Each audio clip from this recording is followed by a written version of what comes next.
What's up, good people? Mark Holmes here, and as always, I want to say thank you all for watching, commenting, subscribing, and being part of the Joe Boo Sports Report. Without you guys, as well as you ladies, you know that this literally does not work. Hope everybody's having a great Thirsty Thursday. It has been busy as can be for me, and I'm just trying to get caught up on everything that is the Dallas Cowboys. And I'm seeing TMZ. TMZ seems to be, I don't know, more cowboy friendly lately. They were the ones that came out with these exoneration, or excuse me, I shouldn't say exonerating, but you felt like it was exonerating Michael Irvin. These witnesses that came forward and said what they saw um, from the alleged incident that happened with Michael Irvin.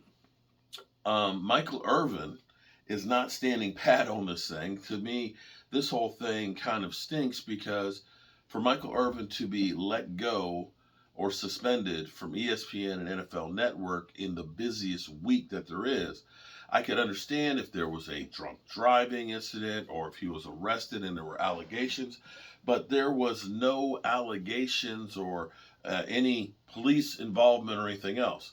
What we were told is they knocked on Michael Irvin's door after, Sunday night. He had said he had a few drinks and things, but he was in the bar, taking pictures with fans and stuff outside the bar. A woman called him over who works for the hotel, talked for about 45 seconds. From everybody's, at least from every witnesses out there, they've said there was no physical contact or anything, contact. There's even a video clip that we've seen, allegedly, that could be him in there talking to this person. And yet, NFL Network and ESPN basically have gone by the word of the hotel calling them. So it was an employee at the hotel talking to the management. They go to Michael Irvin's hotel room in the middle of the night and say, "You've got to get out of this hotel." And the next thing, he's suspended. And so then, of course, Michael Irvin is going through and having $100 million lawsuit against the Renaissance Marriott Corporation, as well as his employee. And they went to court today. And this happened, a few hours ago or 4 hours ago. A judge actually responded to this lawsuit. Michael Irvin and I'm reading you from TMZ. Michael Irvin just scored a win in court. A judge has ordered that the Arizona hotel now must turn over any video it has of the interaction of Hall of Famer Michael Irvin had with the woman and ultimately led to his removal from the NFL Network Super Bowl coverage last week. Irvin's attorney, Levi McLaren, had requested the footage from the Phoenix Marriott in a motion filed on Thursday morning, believing it will help exonerate the NFL legend who had been accused of wrongdoing while he was in Arizona to report a Super Bowl event. Um, on Thursday afternoon, a judge granted the motion, saying the clips must be sent to Irving by February 20th. The judge has also ordered that the hotel must name the accuser as well as anybody else who may have filed a complaint against the former football player. In that order, the judge also ruled that the hotel must reveal the names of the NFL employees who received the complaints. In the motion, Irvin's attorney made it clear he believes all of it will help show the ex-Dallas Cowboy wide receiver did nothing wrong when he interacted with the female hotel worker on February 5th.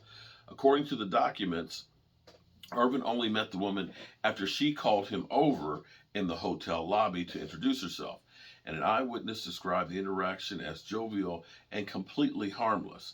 Irvin's attorney wrote in the motion that the interaction lasted less than a minute, and Irvin went to his room and fell asleep.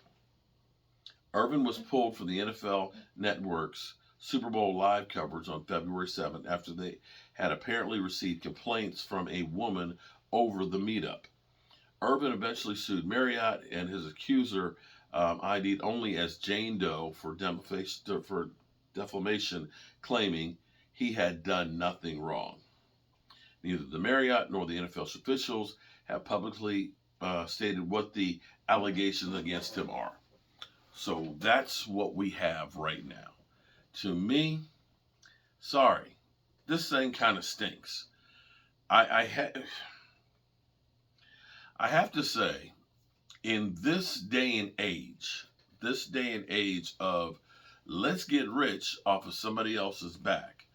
If there was a video out there of Michael Irvin doing something unsavory, it would be out there right now. It would be out there and somebody would have gotten paid to go ahead and have it done because they say, look, I have the tape of Michael Irvin doing this, that, and the other. Because that's the kind of society we've gotten into. Nobody wants to hear the good stuff. They just want the dirt. And so if there were something that Michael Irvin did, you would think that somebody would have leaked it by now. Now, again, these are allegations. I wasn't there. You weren't there. We're just going by what we've had so far. And so far, everything that we've gotten from the Michael Irvin camp, from eyewitnesses, from his attorney, all have been towards Michael Irvin.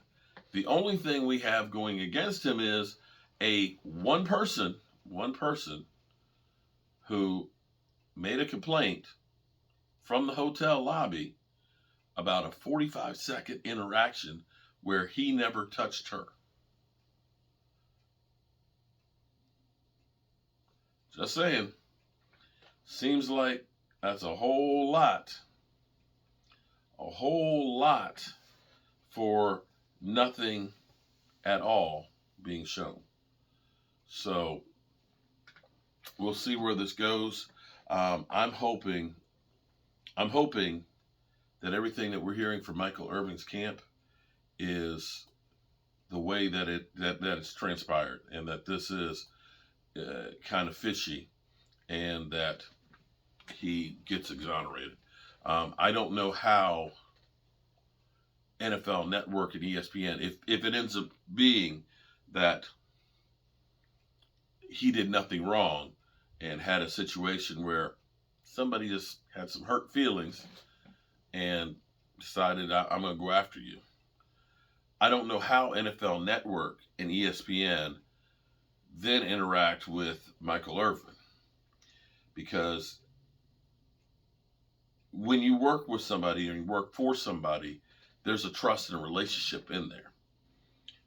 If you automatically thought the worst of me and figured, I'm just going to cut bait with you and not even give me a chance to defend myself or let the process work its way out, I don't know how I can go back to working for you.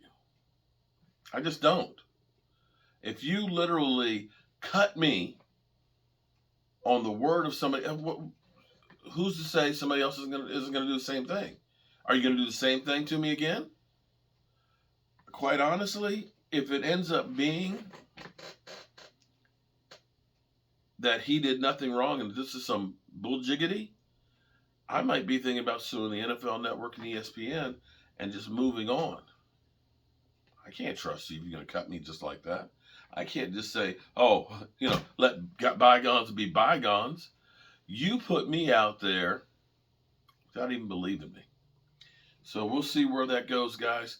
And I've got some work to do here in the studio. Some things are going to be changing for the better. I'll see you guys soon. Peace.